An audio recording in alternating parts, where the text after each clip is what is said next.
une chanson de Joseph Kabazele, Félicité, une chanson congolaise, la rumba congolaise. Au moment où il parle de son sourire, il dit ton sourire comme une voiture blindée. Il y a quelque chose d'elle là-dedans. Et puis il y a la Félicité de Flaubert, d'un cœur simple. Voilà, cette femme-là qui est assez humble, sur qui, franchement, la vie, elle tombe, c'est difficile, quoi. Et qui en même temps, dans ce truc où elle lâche de plus en plus, elle connaît un moment d'illumination, de choses comme ça, etc. Et puis c'est un objectif, quoi. C'est-à-dire qu'au départ du film, c'est comme un cap, quoi, un titre. Donc c'est vers ça qu'on va, quoi.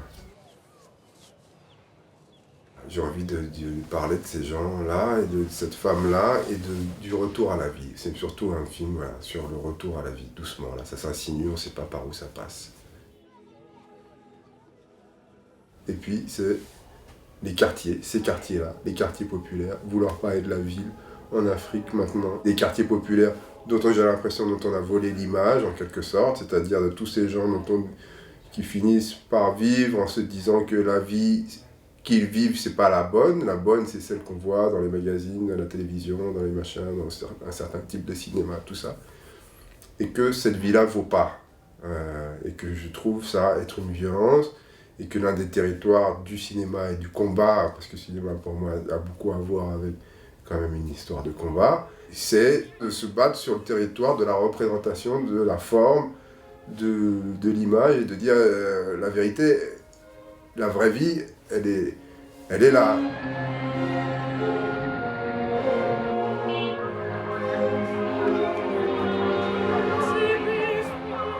Je m'intéresse, comme n'importe qui, je crois, qui fait un film, à un moment, à qu'est-ce que c'est que la dynamique intérieure d'un film.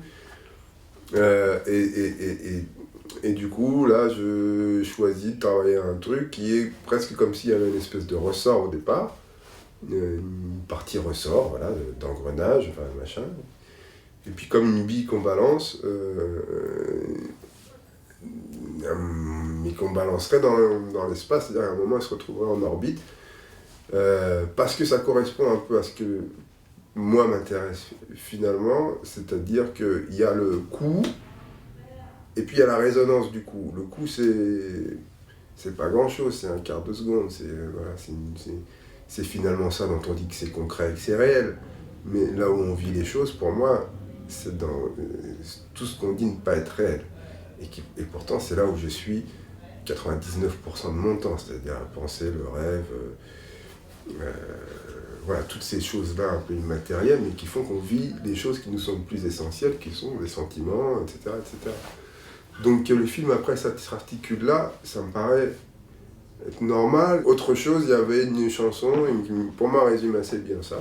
Une chanson de Nina Simone qui s'appelle I Ain't Got No, où dans une première partie, elle énumère des trucs où elle dit j'ai pas d'argent, j'ai pas de maison, j'ai pas de boulot, j'ai pas d'amis, etc., etc. Et puis, une deuxième partie du morceau, exactement ça la même mélodie, elle énumère j'ai mes mains, j'ai mes cheveux, j'ai mon foie, j'ai mon ventre, j'ai ma langue, etc., etc. Et il y a une espèce de montée comme ça, etc. Le film est aussi un peu construit comme ça.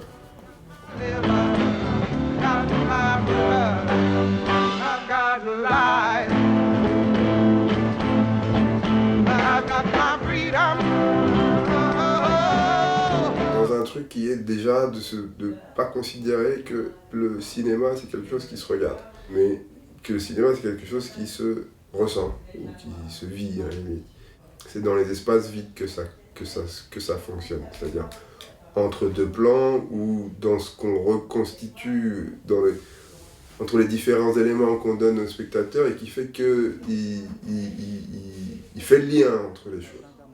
Donc pour moi, l'invisible, c'est déjà la nature du film. Le film a lieu en soi, pour moi. Enfin, en tout cas, les rapports les plus forts que j'ai avec le cinéma, c'est que les films, ils sont en moi, c'est pas des souvenirs visuels. Du coup, le travail, il est de qu'est-ce qu'on ne dit pas, où est-ce qu'on creuse. Du coup, de laisser une vraie place au son. Mais au son, pareil, comme décrivant, du coup, plus une idée de géographie et de progression par rapport à ce qu'elle ressent des endroits par rapport à une sorte d'angoisse ou de relâcher. C'est-à-dire que l'évolution du son, c'est presque comme un parcours vers des sons de plus en plus doux, presque, d'une certaine façon.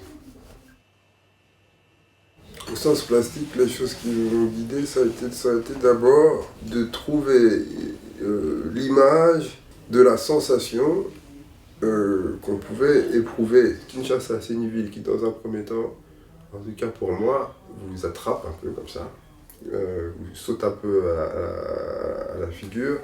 C'est plus essayer d'apprivoiser, de comprendre comment elle marche, comment ces grilles sombres là du quartier où on tourne Guéry de la terre, parce que c'est une terre humide en fait. À cet endroit-là, c'est une terre un peu marécageuse, du coup on a une espèce de gris foncé. Et des ciels couverts, denses, mais avec peu de matière dans les nuages. Donc au départ, c'est pas un truc qui se photographie facilement, quoi, c'est pas un truc qui se donne facilement. Donc c'est plus essayer de trouver la matière. Finalement, on prend les lieux pour leur lumière naturelle d'abord, ou pour leur éclairage tel qu'il est dans la vie normale. Mais je pars d'abord de la matière, de la sensation première. Et on s'adapte à ça, quoi.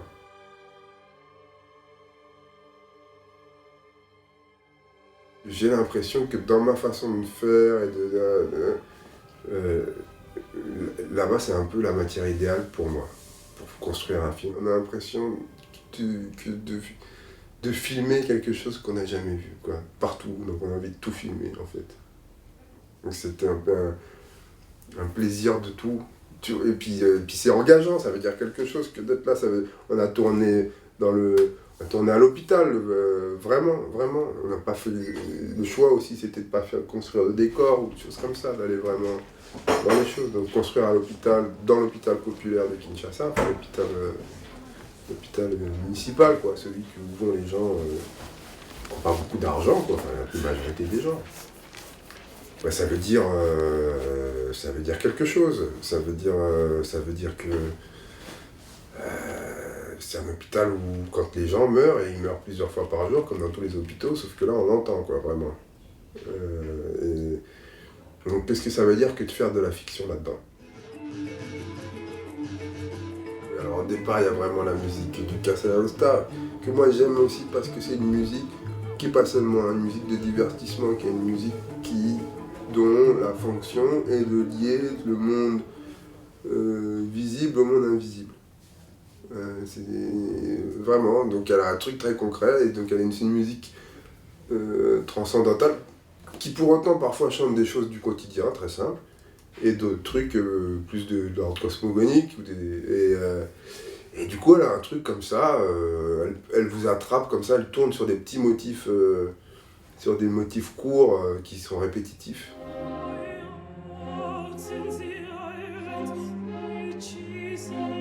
Je vois un truc sur cet orchestre symphonique qui s'appelle l'orchestre Kimbanguiste. Je me dis, ils vont être là comme un chœur, un peu comme ils vont pouvoir introduire certaines parties du film, ou en tout cas raconter le film autrement. Ils vont pouvoir dire, on est en train de raconter une histoire, on est en train de faire du cinéma dans cette ville de Kinshasa. D'une façon, il y a un truc où j'avais envie que le film et la fabrication du film soient apparentes aussi. J'avais envie d'abord de leur faire jouer des partitions contemporaines. C'est-à-dire que la musique du Casa Nostra ou la musique jouée par l'orchestre symphonique, les deux sont à la fois traditionnels et modernes du coup, et chantent quelque chose de commun qui est l'invisible dont on parlait tout à l'heure. Ça ne se fait pas seulement qu'illustrer le film, ça dit ce qu'est le film, vraiment, profondément. Un film de Wang Bing, parce qu'il met la barre haut. C'est la façon de structurer ses films, dans la façon d'aller au corps des personnages, dans la façon d'établir des portraits, dans la façon d'avoir des zones d'accepter les zones où le film travaille, dans la façon de laisser émerger les personnages, dans cette confiance qu'il a dans le réel et dans la beauté du réel, etc. Donc c'est un des mecs qui me motive, ouais. C'est très étrange ce truc que d'être... Heureusement qu'on est dans le noir, parce que moi je suis un mec plutôt pudique, et que ça permet d'être à poil ensemble. C'est un truc... Il y a un truc de nudité au cinéma. je trouve, mais de l'unité collective. Et il y a quelque chose d'agréable comme ça. Quand on est bien, de se sentir en sécurité à ces endroits de fragilité, collectivement comme ça.